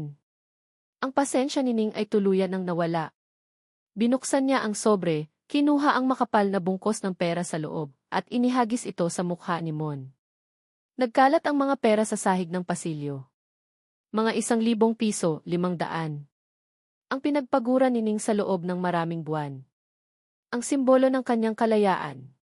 Ngayon ay nasa sahig, sa paanan ng lalaking sumira sa kanya. Tiningnan ni Mon ang pera sa sahig, at pagkatapos ay tumingin siya kay Ning. Ang sakit sa kanyang mga mata ay hindi na maitago. Isa ka lang pala sa mga tuta niya, sabi ni Ning, ang boses ay puno ng pang-aalipusta. Wala kang pinagkaiba sa kanya. Pinulot ni Mon ang isang piraso ng pera, tinitigan ito, at pagkatapos ay marahan itong binitawan. Kung iyan ang tingin mo sa akin, hindi na niya natapos ang sasabihin. Ito ang bayad mo, sabi ni Ning sa huling pagkakataon. Ngayon, umalis ka na sa buhay ko. Tumalikod siya at pumasok sa kanyang apartment. Sa pagkakataong ito, nilock niya ang pinto. 2 beses. Narinig niya ang pag-ikot ng susi. At pagkatapos ay isinandal niya ang kanyang noo sa malamig na kahoy ng pinto. Sa labas, hindi gumagalaw si Mon. Nakatayo lang siya roon, sa gitna ng mga nagkalat na piraso ng pera, sa gitna ng mga basag na piraso ng kanilang naudlot na kwento. 2 araw na ang lumipas mula nang ihagis ni Luningning ang pera sa mukha ni Mon. 2 araw na siyang nabubuhay na parang isang multo. Pumapasok siya sa trabaho, ngumingiti sa kanyang mga estudyante, at umuuwi sa isang apartment na mas malamig at mas tahimik kaysa dati. Ang apartment sa tapat ng sa kanya ay sarado na. Walang ilaw. Walang ingay. Si Mon ay umalis na. Hindi na niya ito nakita. Hindi na rin niya nakita ang pera sa pasilyo. Nawala na lang itong lahat na parang isang masamang panaginip. Ngunit ang sakit ay naroon pa rin, nakaukit sa kanyang dibdib. Sa tuwing maaalala niya ang halik na iyon, ang sandali ng pag-asa, sinusundan iyon ng imahe ni Victor na pumapalakpak. At ang sakit ay nagiging galit. Gabi. Nakaupo si Ning sa kanyang sofa, nakatingin sa kawalan. Ang tanging ilaw ay nagmumula sa lampshade sa isang sulok. Napapitlag siya nang may kumatok sa pinto. Isang katok na magalang, hindi tulad ng pagkalampag niya sa pinto ni Mon, at hindi rin tulad ng tiyak na katok ni Mon. Nag-aalangan siyang tumayo. Sino yan? Miss Castillo. Ako po si Attorney Mendoza. May mahalaga lang po sana akong sasabihin. Attorney Mendoza. Pamilyar ang pangalan, ngunit hindi niya maalala kung saan narinig. Dahan-dahan niyang binuksan ang pinto, iniwang nakakadena pa rin. Isang lalaking nasa mga 50 anyos, naka-Amerikana, at may dalang isang leather briefcase ang nakatayo sa labas. Ngunit hindi ito nag-iisa. Sa likod nito, nakatayo ang isang lalaking mas matanda, may buhok na halos puti na, nakasuot ng isang mamahaling barong. Ang tindig nito ay puno ng otoridad at kapangyarihan. Ang mukha nito ang mukhang mula sa litrato. Nanlamig ang buong katawan ni Ning. Bigla niyang sinubukang isara ang pinto, ngunit isang sapatos na gawa sa mamahaling balat ang humarang dito. Luningning Castillo, sabi ng matandang lalaki. Ang boses nito ay kalmado ngunit may bigat na parang bakal. Huwag kang matakot. Hindi ako naparito para manakit. Naparito ako para mag-usap tayo. Si Don Ricardo de Villa. Nasa labas ng kanyang pinto. Sa kabilang banda ng syudad, sa isang mamahaling bar sa Makati, natagpuan ni Mon si Victor Corpus. Nakaupo ito sa isang sulok, umiinom ng whiskey, na parabang naghihintay. Nandito ka na pala, sabi ni Victor, hindi man lang nagulat. Itinuro niya ang upuan sa tapat niya. Umupo ka. Ipag-order kita ng maiinom. Hindi ako naparito para uminom, sabi ni Mon, ang boses ay malamig. Gusto kong malaman kung ano ang laro mo. Tumawa si Victor. Laro? Ito ay hindi laro, Santos, o dapat ko bang sabihin, de Villa? Ito ay negosyo. At hustisya. Natigilan si Mon. Ang pagbanggit ni Victor sa tunay niyang apelyido ay isang kumpirmasyon. Alam nito. Matagal na nitong alam. Paano? Paano ko nalaman, putol ni Victor? May mga kaibigan ako sa lahat ng lugar, Ramon. Mga kaibigang may utang na loob sa akin. At mga kaibigang may galit din sa pamilya mo. Hindi mahirap alamin kung sino ka talaga. Ang mahirap ay kung paano kita gagamitin. Mumisi si Victor at uminom mula sa kanyang baso. Ang plano ko ay simple lang. Hahayaan kitang mapalapit sa kanya. Hahayaan kong mahulog ang loob ninyo sa isa't isa. At kapag nasa tuktok na kayo ng inyong munting paraiso, ako mismo ang magtutulak sa inyo pababa. Hayop ka, nanggigigil na sabi ni Mon. Ako? O ang ama mo, ganti ni Victor, ang ngiti ay nawala sa kanyang mukha. Akala mo ba sining lang ang may galit sa mga de Villa? Ang ama ko, kasosyo rin siya ng ama mo.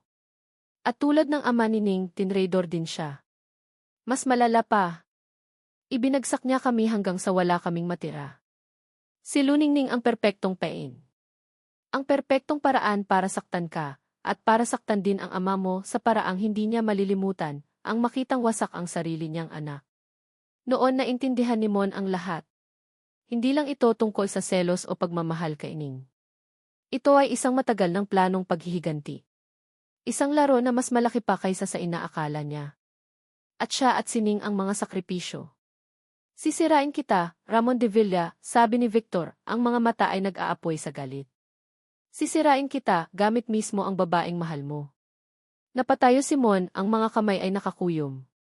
Ngunit alam niyang walang magagawa ang anumang pisikal na pananakit. Huli na siya. Ang lason ay naikalat na. Kailangan niyang makarating kay Ning. Kailangan niyang balaan ito. Samantala, sa apartment ni Ning, napilitan siyang papasukin si Don Ricardo. Umupo ito sa kanyang sofa na parabang pag-aari niya ang buong gusali. Pasensya ka na sa abala, Hija, sabi nito. Nabalitaan ko ang nangyari sa pagitan ninyo ng anak ko. Hindi ko po siya anak, matigas na sagot ni Ning. At wala po tayong dapat pag-usapan. Ngumiti si Don Ricardo, isang ngiting hindi umabot sa kanyang mga mata. Mayroon, Hija. Mayroon tayong dapat pag-usapan. Tungkol sa iyong ama at sa anak ko. Kinabahan si Ning. Anong tungkol sa kanila? Ang alam mo ay tinraidor ko ang iyong ama, hindi ba, sabi ni Don Ricardo. Iyon ang kwentong alam ng lahat. Pero ang hindi mo alam, ang ama mo ay hindi isang santo. Bago pa man bumagsak ang kumpanya, may mga utang na siya sa mga masasamang tao. Mga loan shark. Nanganganib na ang buhay ninyo noon pa man. Hindi makapaniwala si Ning. Nagsisinungaling ka. Bakit ako magsisinungaling? Tanong ni Don Ricardo. Ang pagbagsak ng kumpanya ang nagligtas sa inyo. Napunta sa akin ang problema. Ako ang humarap sa mga taong iyon. At ang anak ko si Ramon ipinadala ko siya para protektahan ka. Hindi mula sa akin, kundi mula sa mga anino ng nakaraan ng iyong ama. Gumuho ang mundo ni Ning sa pangalawang pagkakataon. Ang buong buhay niya ay itinayo sa pundasyon ng galit sa isang tao. Ngayon, sinasabi ng taong iyon na ang galit niya ay para sa maling dahilan. Na ang kanyang ama ay hindi pala ang biktimang inaakala niya. Sino ang paniniwalaan niya? Ang lalaking sumira sa kanila? O ang mga alaala ng isang mapagmahal na ama? Sa labas, mabilis na tumatakbo ang kotse ni Mon, pabalik sa apartment ni Ning. Huli na ba siya? Sa loob, nakatingin si Ning kay Don Ricardo, ang kanyang isip ay gulong-gulo. Takot. Pagdududa. Pagkalito. Lahat ay naghahalo-halo. Nawala na ang lahat ng kanyang pinaniniwalaan. Ang pundasyon ng kanyang pagkatao ay gumuho. Wala na siyang mapagkakatiwalaan. Wala na siyang makakapitan. All is lost. Ang S2 Augustine Academy ay hindi kailanman naging ganito kaingay at kakulay. Ang gymnasium ay napuno ng mga ilaw, tunog ng musika, at mga taong nakabihis ng magara para sa taunang fundraising night ng eskwelahan. Para kay Luningning, ang bawat ngiti na ibinibigay niya sa mga kapwa-guro at magulang ay parang isang mabigat na maskara. 3 araw na ang lumipas mula nang bisitahin siya ni Don Ricardo de Villa. 3 araw na siyang nabubuhay sa isang limbo ng pagdududa. Ang mga salita ni Don Ricardo ay parang lason na kumalat sa kanyang sistema, kinu-question ang lahat ng kanyang pinaniniwalaan. Ang kanyang ama may utang sa mga masasamang tao. Simon, ipinadala para protektahan siya mula sa nakaraan. Lahat ay napakagulo. Hindi niya na muling nakausap si Mon. Hindi niya alam kung nasaan ito o kung ano ang ginagawa nito. Isang bahagi niya ay natatakot na makita ito, ngunit isang bahagi rin ay hinahanap-hanap ang presensya nito, kahit pa ang presensya ng isang kasinungalingan. Ning, kanina ka patulala, puna ni Enrique Reyes, isang kapwa-guro. Ayos ka lang ba? Pilit na ngumiti si Ning. Ayos lang ako, pagod lang siguro. Sa gitna ng kasiyahan, biglang tumahimik ang lahat ng isang pamilyar na tao ang umakyat sa entablado. Si Victor Corpus. Nakasuot ito ng isang mamahaling suit, ang ngiti sa kanyang mga labi ay kasing kintab ng kanyang sapatos. Inanunsyo siya bilang isa sa mga pinakamalaking benefactor ng gabing iyon. Magandang gabi sa inyong lahat, bati ni Victor, ang boses ay puno ng kumpiyansa. Isang karangalan para sa akin na maging bahagi ng gabing ito, isang gabi para sa kinabukasan ng ating mga anak. Ngunit bago ako magpatuloy, mayroon akong isang espesyal na taong gustong kilalanin. Tumingin si Victor sa direksyon ng entrance ng gymnasium. Lahat ng mga mata ay napalingon doon. At sa pintuan, nakatayo si Mon. Nakasuot lang ito ng simpleng itim na polo shirt at pantalon, malayong-malayo sa kasuotan ng mga bisita. Ang mukha niya ay seryoso, at ang mga mata niya ay nakapako lang sa isang tao, kay Ning. Naramdaman ni Ning na huminto ang pagtibok ng kanyang puso. Anong ginagawa niya dito? Halika, umakyat ka rito, kaibigan, tawag ni Victor kay Mon. Nag-aalangang naglakad si Mon papunta sa entablado. Nakita ni Ning ang pagkalito at pag-aalala sa mukha nito. Marami sa inyo ang marahil ay nagtataka kung sino ang lalaking ito, pagpapatuloy ni Victor, inakbayan si Mon na parang matalik silang magkaibigan. Siya ay si Ramon Santos. Ang tapat na bodyguard ng isa sa pinakamagaling ninyong guro, si Evel Luningning Castillo. Nagkaroon ng bulungan sa mga tao. Tumingin sila kay Ning na ngayon ay namumula sa pagkahiya. Ngunit, sabi ni Victor, ang kanyang boses ay biglang naging seryoso. Ang tanong ay, sino ba talaga si Ramon Santos? At bakit niya kailangang protektahan si Amis Castillo? Biglang bumukas ang malaking screen sa likod ng entablado. Isang serye ng mga litrato ang lumabas. Mga litrato ng mga lumang dokumento ng negosyo, mga headline ng balita tungkol sa pagbagsak ng Castillo Prime Holdings, at pagkatapos lumabas ang litrato ni Mon noong bata pa siya, kasama si Don Ricardo de Villa. Narinig ni Ning ang kolektibong paghinga ng mga tao sa paligid niya. Mga ginang at ginoo, deklara ni Victor, ang kanyang boses ay umaalinggaw sa buong gymnasium. Ang lalaking ito ay hindi si Ramon Santos. Siya ay si Ramon de Villa. Ang nag-iisang anak at tagapagmana ni Don Ricardo de Villa, ang parehong tao na naging dahilan ng pagbagsak ng pamilya Castillo. Isang malakas na gasp ang pumuno sa bulwagan. Ang lahat ng mata ay nasa kanya na ngayon, puno ng awa, pagtataka, at panghusga. Pakiramdam ni Ning ay hinuhubaran siya sa harap ng daan-daang tao. Isipin ninyo, pagpapatuloy ni Victor sa kanyang madramang talumpati. Ipinadala ng mga de Villa ang kanilang sariling anak, gamit ang isang peking pangalan, para bantayan ang anak ng taong kanilang sinira. Para ano? Para siguruhing wala nang matitira sa kanya? Para lalo siyang pahirapan? Isang kalupitan na hindi kayang isipin.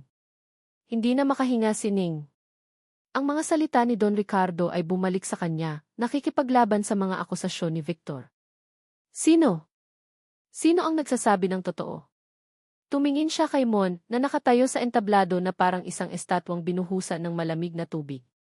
Ang kanyang mukha ay isang maskara ng pagkagapi at sakit. Nakatingin ito sa kanya, ang mga mata ay nagsusumamo, sinusubukang sabihin ang isang bagay na hindi kayang bigkasin ng kanyang mga labi. Ang lahat ng tunog ay nawala. Ang nakikita lang ni Ning ay si Mon, si Ramon de Villa. Ang anak ng kanyang kaaway. Ang lalaking kanyang hinalikan. Ang lalaking sumira sa kanya. Sobrang sakit. Ang katotohanang inihagis sa kanya ay masyadong mabigat. Ang kahihiyan ay masyadong malaki. Hindi na niya kaya. Tumalikod si Ning, ang mga luha ay bumabagsak na sa kanyang mga pisngi. Hindi niya pinansin ang mga taong nakatingin sa kanya, ang mga bulungang sumusunod sa kanya. Tumakbo siya. Tumakbo siya palayo sa mga ilaw, palayo sa ingay, palayo sa entablado kung saan nakatayo ang lalaking simbolo ng lahat ng kanyang sakit at pagkalito. Tumakbo siya palabas ng gymnasium, patungo sa kadiliman ng gabi, walang ibang hangad kundi ang makalayo. Nakatayo si Ramon de Villa sa entablado, ngunit ang kanyang isip ay wala roon.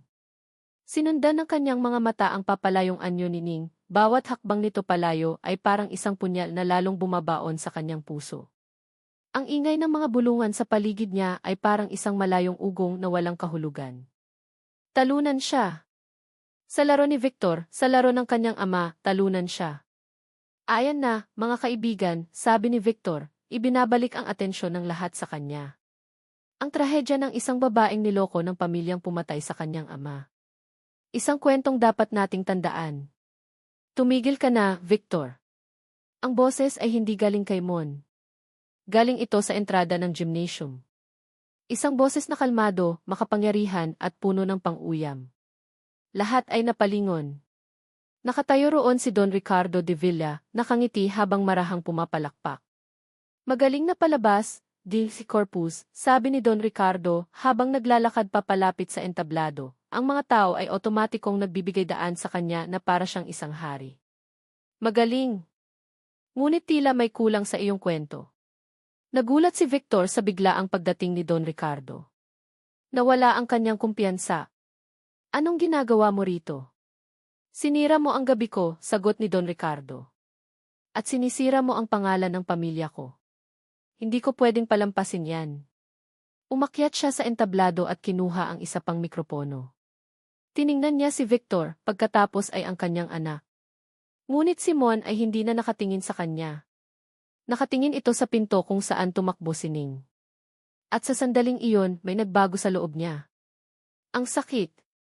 Ang pagkagapi. Ang pagsisisi. Lahat ng iyon ay nag-alab at naging isang bagay na mas malakas, galit. Isang galit na hindi para kay Victor, kundi para sa lalaking nasa tabi niya ngayon. Ang kanyang ama. Tumingin si Mon sa kanyang ama, at sa unang pagkakataon sa buong buhay niya, ang nakita ni Don Ricardo sa mga mata ng kanyang anak ay hindi takot o pagsunod, kundi purong pagkasuklam. Tama na, Itay, sabi ni Mon, ang boses ay mahina ngunit matatag.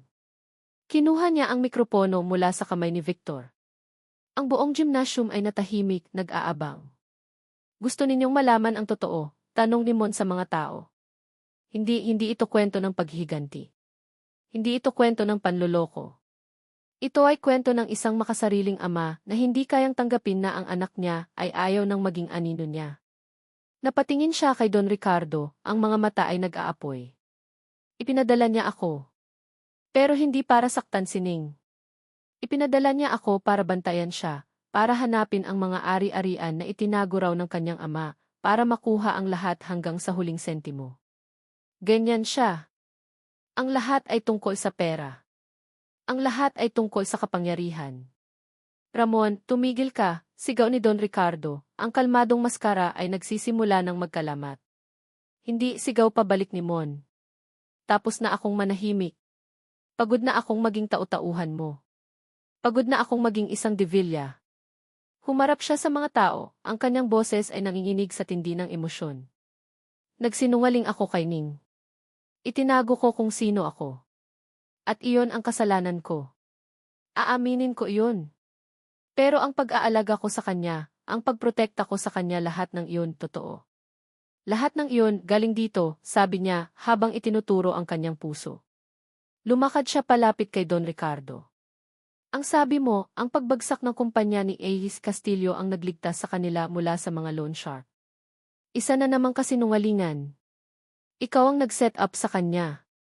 Ikaw ang nag-refer sa kanya sa mga taong iyon para mabaon siya sa utang at wala siyang choice kundi ibenta sa iyo ang kumpanya sa pinakamababang halaga. Isang kolektibong gasp ang muling narinig. Si Victor mismo ay natigilan, hindi niya alam ang bahaging iyon ng kwento. Hindi ako ang ama ko, deklara ni Mon, ang kanyang boses ay umaalingaungaw. Tumingin siya sa pinto kung saan nawala si Ning, na para bang kinakausap niya ito kahit wala na ito roon. Mahal ko si Luningning Castillo. At iyon lang ang katotohanan na mahalaga sa akin. Pagkasabi niyon, ibinato niya ang mikropono sa sahig. Isang malakas na feedback ang umalinggaw. Nagkaroon ng kaguluhan. Ang mga reporter na naroon ay nagsimulang magtanong. Ang mga board member ng eskwelahan ay mukhang naguguluhan. Si Don Ricardo ay namumutla sa galit, habang si Victor ay nakatulala, hindi makapaniwala na ang kanyang perpektong plano ay gumuho sa isang paraan na hindi niya inaasahan. Ngunit wala nang pakialam si Mon sa lahat ng iyon. Bumaba siya ng entablado, nilagpasan ang kaguluhan. Isa lang ang nasa isip niya. Isa lang ang kailangan niyang puntahan. Naglakad siya papunta sa pinto, sa direksyon kung saan tumakbo si Ning. Ang bawat hakbang niya ay may bigat, ngunit mayroon ding gaan. Sa wakas, malaya na siya. Ngunit ang kalayaan niya ay walang saysay kung hindi niya maibabalik ang tiwala ng nag-iisang taong mahalaga sa kanya. Kailangan niyang hanapin si Ning. Ngayon na. Ang iskandalo sa S. Augustine Academy ay naging usap-usapan sa loob ng ilang linggo. Ang mga balita tungkol sa pagtutuos ng mag-amang De Villa ay lumabas sa mga pahayagan at social media. Ang pangalan ni Don Ricardo ay nadungisan, at ang kanyang kumpanya ay nagsimulang makaranas ng malaking pagkalugi dahil sa pag-atras ng mga investor. Si Victor Corpus naman, matapos malaman ang buong katotohanan sa likod ng pagbagsak ng sarili niyang pamilya, ay nawala na lang na parang bula, dala ang kahihiyan at ang bigat ng isang paghihiganting walang saysay. Ngunit para kay Luningning Castillo, ang lahat ng ingay na iyon ay malayo na. Kinaumagahan pagkatapos ng gabing iyon, nag-file siya ng indefinite leave of absence sa eskwelahan at umuwi sa kanilang probinsya. Ang lumang bahay ng kanyang mga magulang ang naging kanlungan niya. Ang amoy ng lumang kahoy at ng mga bulaklak sa hardin ng kanyang ina ay nagbigay sa kanya ng kapayapaang matagal na niyang hindi naramdaman. Dito, hindi siya si Ace Castillo na biktima ng isang malaking iskandalo. Dito, siya lang si Ning. Sa loob ng isang buwan, wala siyang ibang ginawa kundi ang alagaan ang halaman, magbasa ng mga lumang libro, at bisitahin ang puntod ng kanyang mga magulang. Sa bawat pagdalaw niya roon, paunti-unting nababawasan ang bigat sa kanyang dibdib. Napanood niya sa balita ang pag-amin ni Mon. Narinig niya ang bawat salita ng pagtatapat nito sa entablado.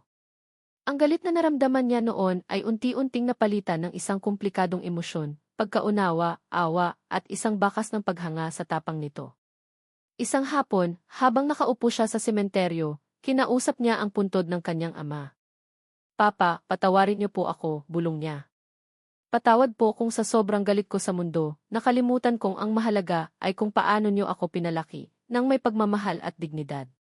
Ano man po ang nangyari sa nakaraan, tapos na po iyon. Handa na po akong magpatawad. Sa unang pagkakataon sa loob ng maraming taon, naramdaman niyang gumaan ang kanyang kalooban.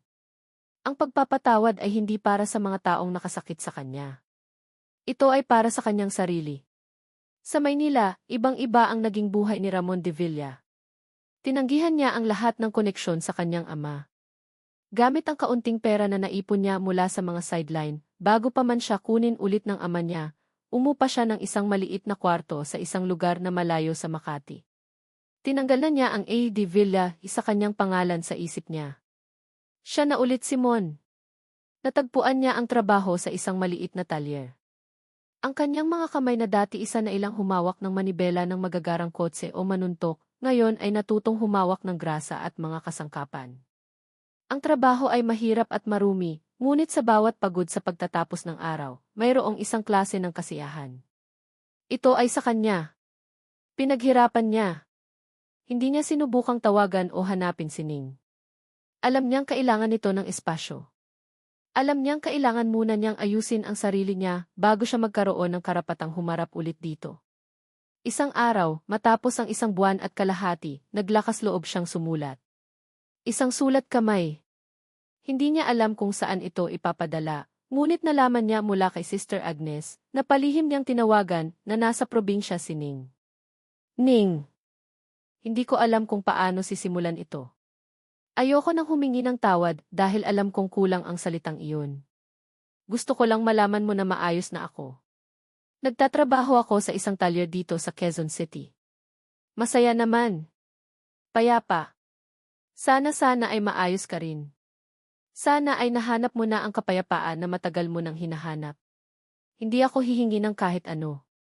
Gusto ko lang malaman mong iniisip kita. Palagi. Mon. Pinadala niya ang sulat ng walang anumang inaasahan. Makalipas ang isang linggo, natanggap ni Ning ang sulat. Kinabahan siya nang makita ang pangalan ni Mon sa sobre. Binasa niya ito ng paulit-ulit sa may beranda ng kanilang bahay. Walang pagmamakaawa. Walang pangako. Isang simpleng liham lang ng isang taong nagsisimula ulit. Napatingin siya sa daan, sa mga batang naglalaro. Napangiti siya. Ang pag-ibig, naisip niya, ay hindi pala tungkol sa perpektong simula. Ito ay tungkol sa kung paano kayo bumabangon matapos ang pagkakamali. Ito ay tungkol sa pagbibigay ng pagkakataong maisulat ang isang bagong kabanata. Isang butil ng luha ang pumatak sa papel, ngunit hindi ito luha ng sakit.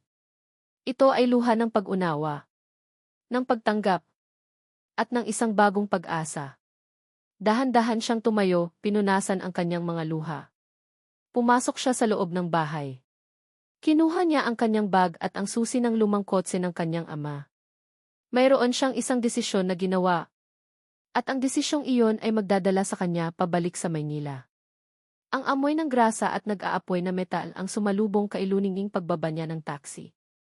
Nasa harap siya ng isang maliit at maingay na talyer sa isang eskinita sa Quezon City. Malayong-malayo sa Forbes Park, malayo sa St. Augustine Academy. Ito ang bagong mundo ni Mon. Kinakabahan siya.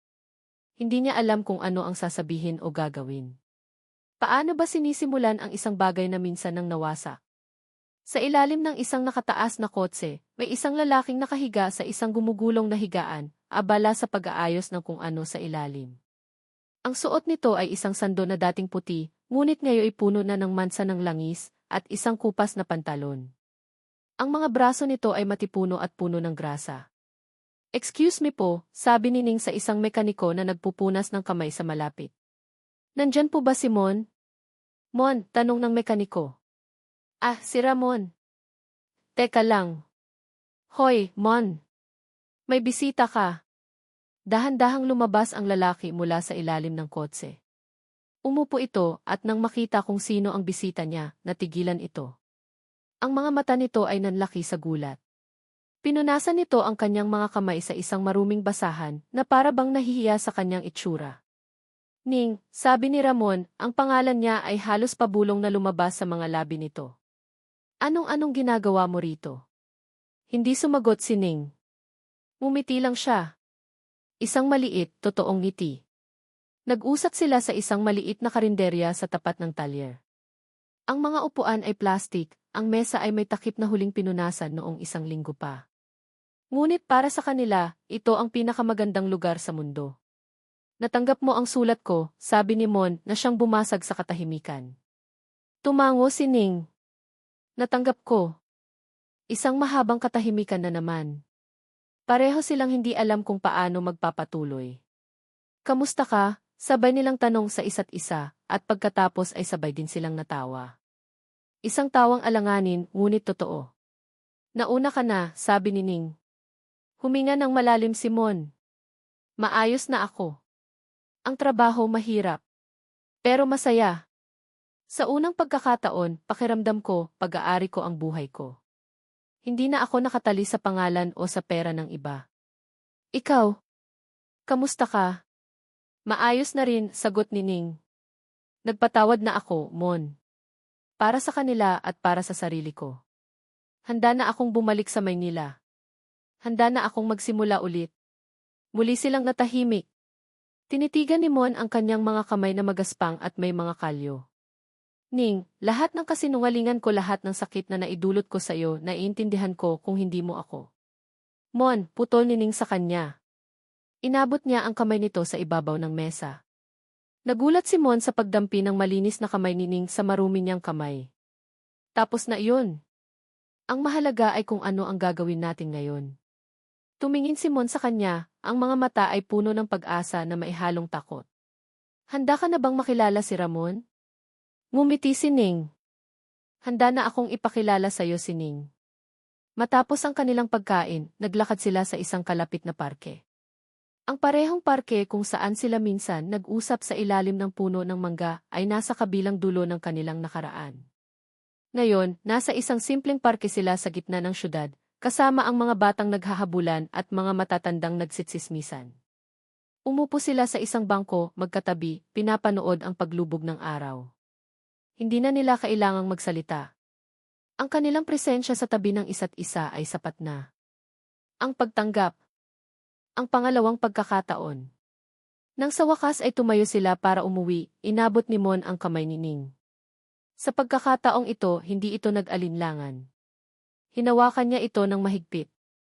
Magkahawak kamay silang naglakad palayo sa papalubog na araw. Hindi sila nag-usap tungkol sa kinabukasan. Hindi sila nangako ng happily ever after. Ang landas sa hinaharap ay hindi magiging madali. Marami pa silang kailangang ayusin, kailangang buuin. Ngunit sa pagkakataong ito, magkasama na nilang haharapin ang lahat. Walang ng mga lihim. Walang ng mga pader. Tanging isang tiwalang dahan-dahan nilang bubuin muli, isang piraso sa bawat pagkakataon. Hindi perpekto ang simula nila, pero sa wakas, hawak na nila ang panulat para isulat ang sarili nilang katapusan. Ang kanilang bagong kabanata. At dito nagtatapos ang kwento ni Ning at Mon sa simula ng kanilang bagong kabanata. Maraming salamat sa iyo na walang sawang sumubaybay at nakinig sa kanilang paglalakbay. Mula sa unang banggaan hanggang sa huling pagkakataon, naramdaman ko ang inyong presensya, at iyon ang nagbigay sa akin ng lakas upang tapusin ang kwentong ito. Habang isinusulat ko ang bawat kabanata, kasama ninyo akong kinilig, nasaktan, nagalit at umasa. Naging bahagi kayo ng bawat patak ng luha ni Ning at ng bawat bigat na dinala ni Mon. Ang pagsulat ng kanilang kwento ay isang paalala na ang pag-ibig ay hindi laging isang payapang dagat. Minsan, ito ay isang malakas na bagyo. Ngunit sa gitna ng unos, doon natin natatagpuan ang ating tunay na lakas. Sana, sa pagtatapos ng kwentong ito, may isang aral na manatili sa ating mga puso. Na ang tunay na pag-ibig ay hindi tungkol sa paghahanap ng isang taong perpekto. Ito ay tungkol sa pagtanggap sa isang taong hindi perpekto, kasama ang lahat ng kanilang mga sugat at pagkakamali. Ito ay tungkol sa kapangyarihan ng pagpapatawad, hindi lang para sa iba, kundi para na rin sa ating mga sarili. At higit sa lahat, ito ay isang paalala na kahit sa pinakamadilim na gabi, palaging may pag-asang sisilay sa pagdating ng umaga. Muli, mula sa kaibuturan ng aking puso, maraming salamat.